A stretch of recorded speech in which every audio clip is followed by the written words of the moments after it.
Hello and welcome to the Gaggle, where we challenge and, if necessary, destroy media narratives. We're continuing our discussion with Hans Mahncke on the intricacies of RussiaGate, and we were talking about Carter Page, and in particular how it came about that the FBI secured Fisa warrants to spy on Carter Page. That's a very big deal to get a Fisa warrant. How was this brought about? How did they do this? Well, there was some discussion as to whether they wanted to go there, because, as you say, it's a big deal.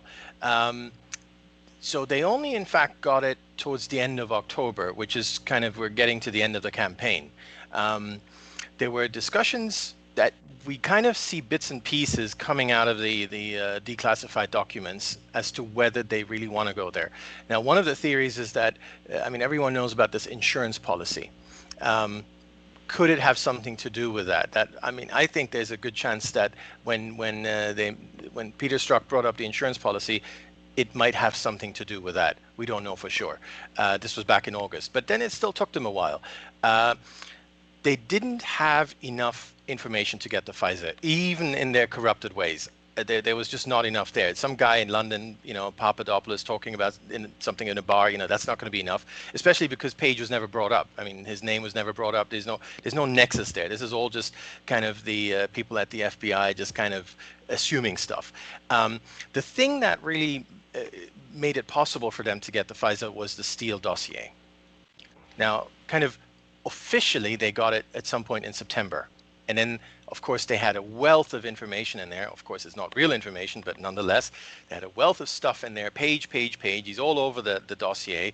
Great. Now we can go to the Fisa and say, look, here's this guy, and he, the Rosneft thing, and he's getting this huge share, and he's getting this, and just so they had a lot to go on at that point. Now, the interesting thing about the dossier is that they had it earlier, but just not sort of officially. We're not exactly. I hear that there were 3 versions, and they eventually all rolled up into one. That's what I've understood. And you know what? That makes sense to me, because if you read the document very carefully, as I have, and living here and knowing the culture here, it's a very eclectic document. Okay, it's not smooth at all. It's very disjointed in many places, and that reinforces my sense that there were a number of versions. Plus, for example, the way you write dates. Here we do day, month, year, and they had month, day, year, like we do in the U.S. There's this lots of little things that makes you tingle, like there's something wrong here. I'm sorry, keep going. No, not at all. That's exactly right. And we had someone on Twitter who did an analysis of the spelling as well. So you got English spelling, US spelling, all intermingled all over the place. Steele met a guy called Michael Gaeta of the FBI back on July 5th. And he told him about the dossier. He told him what's in the dossier. Obviously, at that point, I think there were probably just 1 or 2 reports. But so the FBI knew. So we knew Gaeta passed it on. Now, obviously, the people at headquarters say, oh, we never got it. We only got it in September or whatever. I don't buy into that. But, be that as it may, eventually they got it, and they got it in time for the Carter Page Fisa. Now, as you say, Peter, if you look at the dossier, you don't even have to analyze all those things about the dates and the language and the spelling and whatever. Just the very first page. I remember when it came out, when it was at January 10th on BuzzFeed, and I was like, oh, great. And, I downloaded it, and I was like, the very first page, it talks about Trump and says, Mrs. Obama, whom he hated. Yeah, I'm like, what sort of language is that? Mrs. Obama, whom he hated. This is not a serious document. This is childish. And they claim that the Russians supported Trump, that they had made a decision. There's no evidence of that at all. At all. It's just you're absolutely right. The first page is this is a bad Hollywood script, because you'd at least put in your top line your most devastating evidence and then flesh it out. And they start like a fairy tale, a very ugly one at that. I'm sorry. This is where it gets confusing, because here's the Steele dossier. Now, we know It was commissioned by the Clinton campaign. But somehow it finds itself in the hands of the FBI. Not only that, it finds itself in the hands of the State Department. And then the State Department then has its own kind of version of the Steele Dossier. So it kind of gets confusing. How did this dossier get itself into the hands of so many different groups? Well, I assume it was Steele who just passed it around. I mean, we know he was trying to get it to Weiner in the State Department, Newland. He wanted to meet Newland. He went to different people in the media. He went to McCain. You know, he just tried every avenue. Now, when I say Steele, this could, this kind of incorporates Simpson as well, Fusion, the people who hired Steele. I mean, I don't know the exact sort of arrangements about who did what. Early on, Simpson would chaperone Steele for his media interviews. He would just take him along and say, look, meet this guy from Washington Post or meet this guy from whatever. And then sort of a bit later, October, November, Steele would just do it on his own. He would just go out there and talk to the media. Yeah, so the FBI, with Orr, his wife, Nellie, worked over there. I mean, that really pushes any kind of common sense right here. I mean, he's being fed this information, what she is doing here, and he's on the highest echelons of the FBI. I mean, does he still work for the FBI? I think he still does. For DOJ, yes. No, Bruce Orr is still at the DOJ after all this. Yeah, no, this is. I mean, the Orr thing gets worse after the election because Steele was fired because he talked to the media and the FBI knew he's kind of tainted or whatever, they can't use him anymore, at least not officially. And so Steele then goes, okay, I'm going to use Orr instead as my conduit. And then he just keeps doing that all the way through 2017. So no, I have no idea what Orr is still doing there, why he hasn't had any kind of penalties or whatever. But, I hope someone's looking into that. Unless he's turned evidence.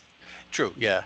Who came up with the idea of a Fisa warrant on the basis of the Steele dossier? Who was that? Was that McCabe? Whose idea was it? I'm not sure we know. But what we do know, and so this gets us back to September, so that they finally have the dossier. And they go like, oh, wow, this is full of stuff about Page. Now we can get the Fisa warrant. So I think Lisa Page was very keen on it. From what we've seen. I think Strzok was not as keen as sort of is made out to be, but I think, having looked at all those texts for over all those months that they had, I think Peter was on many occasions just trying to please Lisa. So she seems to have been sort of the driving force and let's do this, let's do that, and he just kind of did whatever she wanted. So I'm just reading a bit into this, but he was trying to impress her. We got to remember they're in a relationship here. I mean, I'm sure they've deleted and rightly private things. We don't need to know that. Sure. But you can get the impression he's trying to impress her with his power. Okay? No, very much so. So I don't think we know exactly who kind of pressed the trigger button on the Fisa, but obviously it would have been a very useful way of finding out all kinds of things.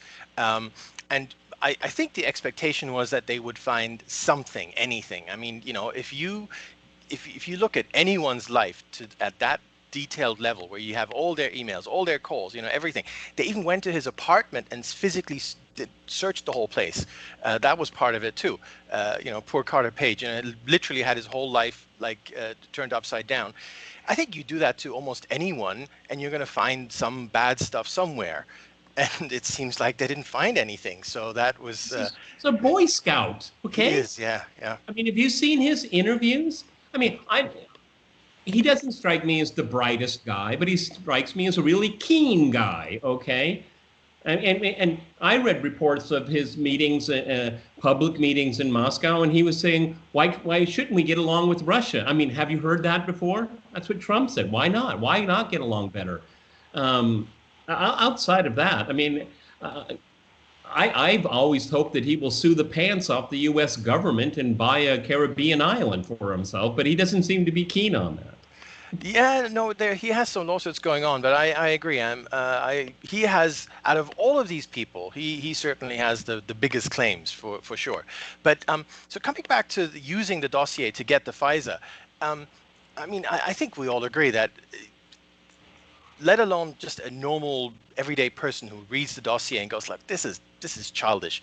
This is at the top levels of the FBI. They get the dossier and they don't have that reaction. I don't believe that. I mean, someone there must have kind of. Yes, given the magnitude of what they did. I mean, you get a Fisa warrant on an opposition campaign official. Doesn't somebody very senior have to sign off on it? I mean, doesn't Peter Strzok simply sign off? I mean, like Comey.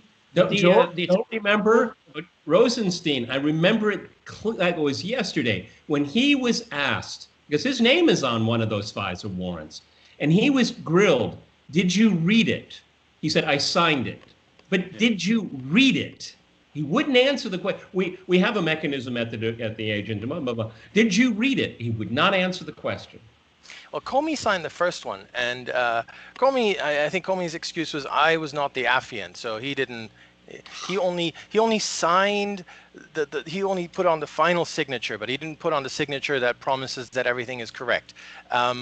So obviously we have the Horowitz report that looked into all of that, and so every rule was broken, and you know, everyone's blaming everyone else. But to me, the question is even more kind of simple than that.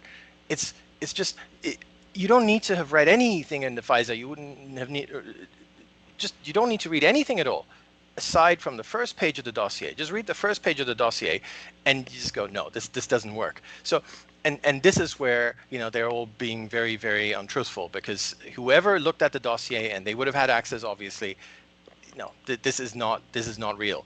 Well, so at that point, you've got to put a stop to it. What makes it worse is that we have. I always joke that you can't commit perjury on TV, apparently, but you know, McCabe, Comey, the dossier played a minor role in the fight. Played a minor role, you know, an auxiliary role. And they've said this. They've said this publicly. It's in the ether. Okay. I find that very hard to believe. Okay. No, it's not. I mean, now that we've got most of the stuff, we know that the dossier was the reason that without the dossier there is no FISA, no chance whatsoever. But we know a lot more since. I mean, this is just sort of, so my point about the dossier on its face being a joke. Just leaving that aside, we now know how the stuff that's in the dossier got in the dossier, and that's Steele's subsource, because we learned about, you know, who that is, and then we learned about who his subsources were. So the subsources, whatever we want to call them, subsources. These people are jokers. All of them are total jokers. But that interview, I think, took place in January 27th. So that was 3 months after the Fisa warrant was issued. So, but they didn't do any of this checking before. That's right. So afterwards. That's right. So I think that those are kind of 2 points, and the first one being, well, how can you go and get the FISA if you don't know who these sources are, because they didn't do the checking. So that's for the first, and sort of partly for the second. But certainly once they did do that, and once they did bring in this guy Danchenko, the source, Steele source, and this is another important point that people sort of forget sometimes, is Danchenko was the only source. There was no one else. Danchenko was the guy. So as soon as you got him in, and he disavows the whole thing, and then they find out from not only does he disavow, they find out from Danchenko who these other people are, the ones whom Steele portrayed as, you know, these huge, you know, government, you know, insiders and whatever, and they're just childhood friends of Danchenko that he goes drinking with. At that point, you know, I'm not into character assassination, but you know, if you're going to trust someone with this kind of material, alleged material, you have to do a character check. And that guy, well, he has a lot of issues, health issues, let's put it that way, okay, and habits and things like that. The FBI was so negligent. I mean, I can't imagine they didn't know something like that. I mean, who was the person? He was the protege of George. We've talked about this before. Which one, Danchenko? Yeah. What's Fiona Hill? Fiona Hill. Fiona Hill, yeah. Yeah. No, he's got a lot of things going on as well in terms of Brookings and all that. But I mean, even if we just look at who are these people who supposedly... After this part of the discussion has to be terminated because of time pressure. Remember, if you like the gaggle, like, share, and subscribe. See you soon.